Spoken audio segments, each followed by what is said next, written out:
మెదక్ జిల్లా చేగుంట మండలం కరీంనగర్ గ్రామ శివార్లోని అటవీ ప్రాంతంలో చిరుతపులి గ్రామ శివార్లోని మేకలు మేపుతున్న పట్నం చంద్రయ్య కుమారుడు రాజు అనే వ్యక్తికి చెందిన మేకల మందపై చిరుతపులి దాడి చేసింది.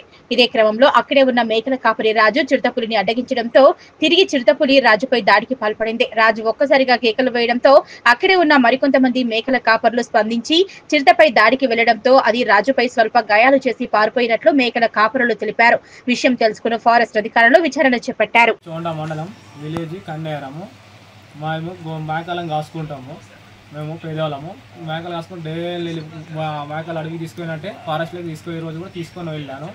మేపుకొని రిటర్న్ 2-3 గంటలకు మళ్ళీ రిటర్న్ అయ్యేటప్పుడు చిరుత సడన్గా మా మేకలను పట్టేసింది. అది ఎడంగా వచ్చిందో తెలియదు, సడన్గా పట్టేసింది. అది ఎవరు మేకలను బెదిరి పక్కలు అటు చిత్ర అయిపోతే నేను దాన్ని చూస్తే చిరుత దాన్ని అటు చేసి అందరు అవుతున్నా అది బెదిరిస్తే ఇడిసే పెట్టి పోయింది మేకను.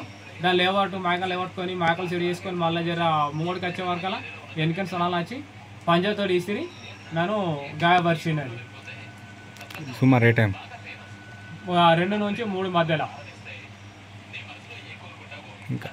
అక్కడ నన్ను అక్కడ ఫారెస్ట్ వాళ్ళు కూడా రక్షించారు జర.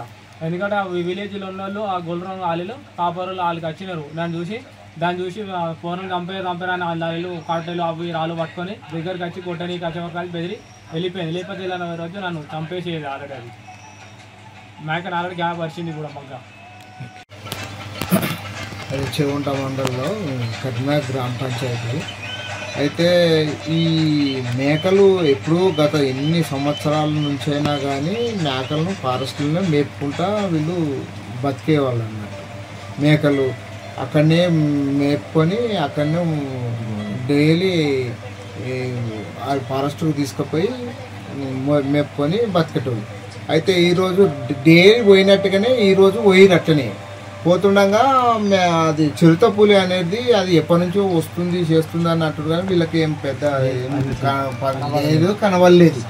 అయితే వీడు రోజు మాదిగానే పోయేసరికి అది మేకలు మేపుకొని ఇటు మా వర్షం వస్తుంది ఇటు మలుపుకొని రాగా దాదాపు 2 గంటల నుంచి 3 గంటల మధ్యలో అది చిరుత అనేది మేకను పట్టింది. ఇది ఏందో మేకలను అరుస్తున్నాయి, మేకలు బెదిరిపోతున్నాయి అని వీడు దాని అడిగేవరకనే చిరుత అయితే మేకను పట్టేసింది, గొంతు పట్టేసింది.